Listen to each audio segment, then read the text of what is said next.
Quando a crise vem, só mesmo um cômodo escuro e silencioso para amenizar a dor de Cristiane.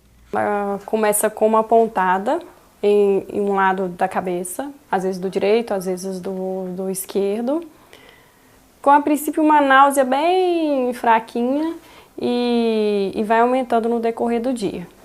Mas assim, tem a hora certa de começar, é típico da enxaqueca. Geralmente a minha assim no final da tarde, por volta de umas 3h30, 4 horas, quando eu estou em crise eu posso esperar que essa hora a dor vem. Eu tenho que tomar a medicação o mais rápido possível, porque se eu deixar a dor vir intensa, aí é só com medicação intravenal para melhorar. Ela também precisa tomar medicação na veia antes e após o período menstrual, quando a enxaqueca fica muito mais forte. No caso da educadora física, o consumo de cafeína, queijo e derivados, além de embutidos, serve de gatilho para a crise. A enxaqueca é um dos tipos de cefaleia, popularmente conhecida como dor de cabeça. Ela se caracteriza por uma dor latejante, às vezes em apenas um dos lados da cabeça. As crises podem variar de 4 a 72 horas. As causas da enxaqueca ainda são desconhecidas, embora se saiba que elas têm relação com alterações do cérebro e também influência genética. De acordo com o Ministério da Saúde, entre 13% e 10% das crianças sofrem com a doença. E foi aos 7 anos que Ana Paula descobriu que tinha enxaqueca do tipo aura, que é muito sensível à claridade. Por isso que a estudante quase sempre está assim, com os seus óculos escuros. Ana Paula faz acompanhamento com um neurologista a cada 3 meses, na tentativa de que os sintomas sejam amenizados. Felizmente, a nossa entrevista com ela foi agendada em um dia sem crise. Caso contrário, teríamos que remarcar.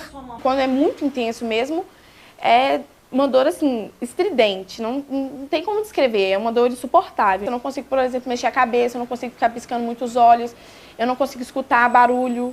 Eu não consigo, luz acesa, parece que eu vou ter uma convulsão, um desmaio. É realmente muito forte. Outros sintomas comuns são náusea, vômito, irritabilidade, tontura e fadiga. Um problema que afeta outras áreas da vida, especialmente na escola. Na escola, que é um lugar que precisa de claridade para os alunos estudarem, já atrapalha, entendeu? E, por exemplo, se eu tivesse que estudar um horário integral, eu não conseguiria, porque a luz é muito forte, porque eu venho para casa já querendo um escuro. 0 a 10, qual a intensidade da dor? Numa crise forte? 11, 10. Doutor, o que é a enxaqueca? Perfeito. É importante diferenciar enxaqueca de dor de cabeça. Existe um termo que nós neurologistas utilizamos muito, que é chamado cefaleia. Às vezes as pessoas não sabem exatamente o que significa cefaleia. Sim. Cefaleia é igual a dor de cabeça. Então, cefaleia é o termo técnico que nós neurologistas utilizamos para falar, para chamar dor de cabeça. E dor de cabeça é um sintoma, como tem dor de barriga, como tem dor nas costas, e várias doenças causam dor de cabeça. E enxaqueca é uma das principais doenças que causam dor de cabeça, é uma doença muito comum. A enxaqueca acomete 18% das mulheres e 6% dos homens. Acomete, portanto, 3 vezes mais as mulheres do que os homens. Acredita-se que 30 milhões de brasileiros são acometidos pela enxaqueca. Tem até um outro nome que nós preferimos utilizar, chama migrânia também. A palavra migrânia tem uma origem greco-latina, vem do grego e do latim. Já a palavra enxaqueca tem origem no árabe. Olha! Então, enxaqueca é uma doença neurológica, crônica que tende a acompanhar o paciente por décadas. Geralmente inicia-se, na grande maioria dos casos, antes dos 35 anos de idade, 75% dos casos, 50% dos casos antes dos 25 anos de idade e a frequência, a prevalência vai aumentando até os 40 anos de idade. Entre 30 e 39 anos de idade, 24% das mulheres têm enxaqueca e 8% dos homens. Para você ter uma ideia da importância, 4 em cada 10 mulheres terão enxaqueca. Nossa. E 2 em cada 10 homens. E essa prevalência começa a cair após os 40 anos. Ela chega a valores muito baixos depois dos 60, 70 anos. E é uma doença também incapacitante. A Organização Mundial de Saúde, um estudo realizado em 2013, colocou a enxaqueca como a 6ª doença mais incapacitante do mundo. Nossa, a 6ª doença? 6ª doença. Um dia com enxaqueca, em termos de incapacidade, equivale a um dia com quadriplegia ou um dia com demência. Então, é uma doença muito incapacitante. Estima-se que os Estados Unidos gastem cerca de 40 bilhões de dólares por ano com a doença. E a União Europeia, 19 bilhões de euros, que é um valor superior àquele gasto com AVC, com doença de Parkinson, esclerose múltipla. Que, às vezes as pessoas não têm consciência da importância do tema, eu acho legal passar esses dados. É verdade, e é bem mais grave do que, por exemplo, eu imaginava. Agora, doutor Rodrigo, a enxaqueca pode acometer crianças? Pode acometer crianças, sim. Dos 3 aos 7 anos de idade, paradoxalmente, assim, de forma contrária ao que é esperado, a enxaqueca é mais comum nos homens.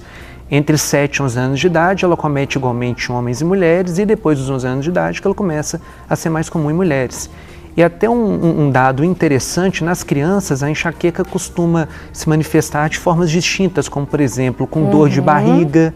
Às vezes a criança tem uma dor de barriga muito forte, muito intensa, vários episódios, fica pálida, desmaia, vai no pediatra, passa por uma extensa investigação, faz vários exames, tomografia, ultrassonografia, às vezes passa até por cirurgias achando que é apendicite e não encontram absolutamente nada. É uma das formas de enxaqueca na infância, que chama enxaqueca ou migrânia abdominal. Também vômitos de repetição, tonteiras, torcicolo.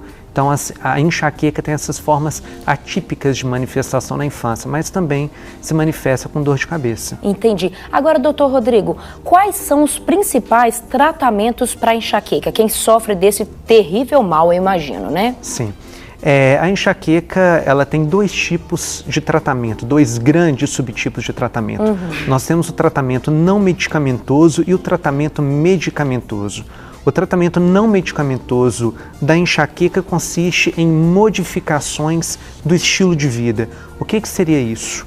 Aí eu vou ter que voltar um pouquinho na definição de enxaqueca, que a enxaqueca é uma doença neurológica crônica, como eu falei, que acompanha o indivíduo ao longo de várias décadas, é uma doença neurológica também familiar. Olha. A história familiar está presente em mais de 50% dos casos, é uma doença genética, que tem uma importante base genética, e além disso também ela é caracterizada, o que caracteriza? Quais são os sintomas de enxaqueca, né? Para o paciente em casa poder identificar. São episódios recorrentes de uma dor de cabeça moderada a forte, geralmente dói de um lado só, mas pode doer dos 2 lados, 60% dos casos dói de um lado só, e que vem acompanhada por uma importante aversão à luz, aversão a barulho e náuseas.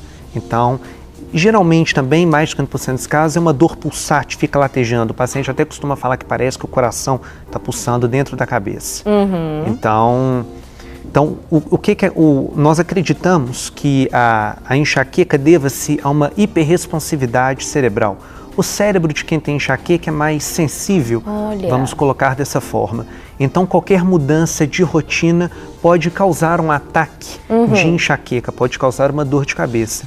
Então, para as pessoas que têm enxaqueca, é legal uma rotina mais fixa, tentar sempre dormir no mesmo horário, acordar no mesmo horário, tentar ter uma boa noite de sono, evitar excesso de álcool, evitar determinados alimentos que sabidamente para a pessoa causam enxaqueca. É muito comum em pacientes enxaquecosos o álcool causar uma crise, principalmente vinho tinto, queijo curado é muito comum, alguns doces, frituras, gorduras, a pessoa ficar muito tempo sem comer, a pessoa dormir mal ou não dormir ou até dormir excessivamente, dormir durante a tarde, por exemplo. A enxaqueca costuma ser pior no período perimenstrual, isso é clássico, as mulheres sofrem mais. As dores de cabeça são mais frequentes, mais intensas no período perimenstrual.